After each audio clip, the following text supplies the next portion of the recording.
এটা কিন্তু মোটেও এক্সারসাইজ ছিল না, খুশির ঠেলায় হাত পা ছড়াছড়ি করছিলাম, কেননা নতুন জিনিসের উদ্বোধন করার মজাটাই আলাদা। আজ তোষকের নতুন ড্রেস পরানোর দিন, আর এর পেছনে রয়েছে অনেক কাহিনী। হ্যালো এভরিওয়ান, সবাই কেমন আছে? মা এসেছে আর রুটি খাবো না তাই কি হয়? আমার তো অনেক পছন্দ রুটি, আর শুধুমাত্র আমি রুটি করার বেলায় কেন জানি অনেক বেশি লেজি হয়ে যাই।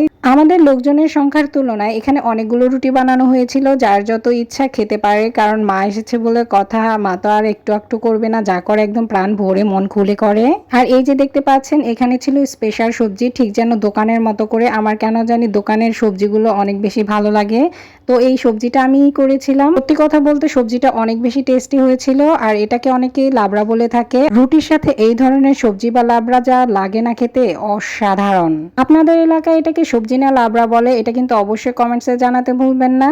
এখানে গরম গরম প্লেটে পরিবেশন করা হচ্ছে, একটু পরে আমরা সবাই একসাথে বসে খাবো। একসাথে বসে খাওয়ার মজাটাই আসলে আলাদা। ছিল গত রাতের খাবার মেনু। আজ সকালেও মা অনেক ধরনের আইটেম রান্না করেছিল, সেগুলো খাওয়া দাওয়া করে এই যে আমরা চলে এলাম কাজ করতে। দুর্গাপূজার আগে রুম গোছানো থেকে শুরু করে অনেক কাজই থাকে। রুমের আশেপাশের মাকড়সার ঝাড়পোক থেকে শুরু করে সবকিছু নতুন করে গোছাতে হয়, অনেক কাজ থাকে। তাই মা বাবা এসেও আসলে তাদের রেস্ট নেওয়ার কোনো সময় নাই, তারা এসে মেয়েকে অনেক বেশি হেল্প করেছে। এই যে একটা গাম্বুশ মার্কা তোষক, এটা তো আসলে একার হাতে করা সম্ভবই ছিল না, তাই আমরা তিনজনেই লেগে পড়েছি। যদিও আমি তেমন কিছুই করছি না, টুকটাক একটু হেল্প করছি, তবে যা করার মা বাবু দুজনে মিলেই করছে। এই যে দেখছেন যে তোষকটা পরানো হচ্ছে, এই তোষকটা কিন্তু আমার মায়ের পরা দুইটা নতুন শাড়ি, তারপর কিন্তু মা এটা নিজে হাতে সেলাই করে তারপরে বানিয়েছে। তোষকের মাপটা মা নিজের আন্দাজ অনুযায়ী হাতে সুই সুতা দিয়ে একদম স্টিচ করে এনেছে এবার, এবং এনেই বললো যে পূজার আগে এটাকে নতুন কভার পরিয়ে দেয়। এই চিন্তাগুলো আমার মাথায় আসে না, মা যেন কিভাবে এগুলো করে। আসলে সংসারী মানুষগুলো এরকমই হয়, তাদের সব দিকেই নজর থাকে, কোন জায়গায় কি করতে হয় না করতে হয়।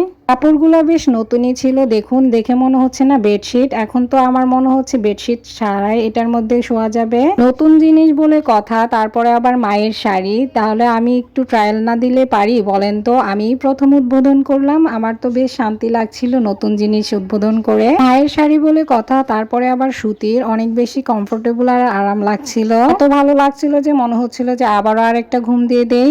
থাক, এখন আর ঘুম দিলে চলবে না, এখন গোসলটা সেরে নিতে হবে। তোষকের নতুন জামা পরানোর পর তো এখন আমার মনে হচ্ছে বেডশিট না পাতলেও হবে, এটা এতটাই সুন্দর আর ভালো লাগছে দেখতে। তোষকটার ড্রেস এতটাই টুকটুকে হয়েছে যে আসলেই দেখতে ভালো লাগছে বেডশিট ছাড়াই। আপনাদের কাছে কেমন লাগছে? তোষকের এই ড্রেসটা শুধুমাত্র নজর কাড়াই হয়নি, এর সাথে মিশে আছে মায়া মমতার ভালোবাসা। যাই হোক, পূজার আগে আগে নিজেদের শপিং করা সহ এই তোষকেরও নতুন সুন্দর ড্রেস পরিয়ে দিলাম। তাহলে আজকের মতো ভিডিওটা এখানেই শেষ করছি, দেখা হবে নেক্সট ভিডিওতে।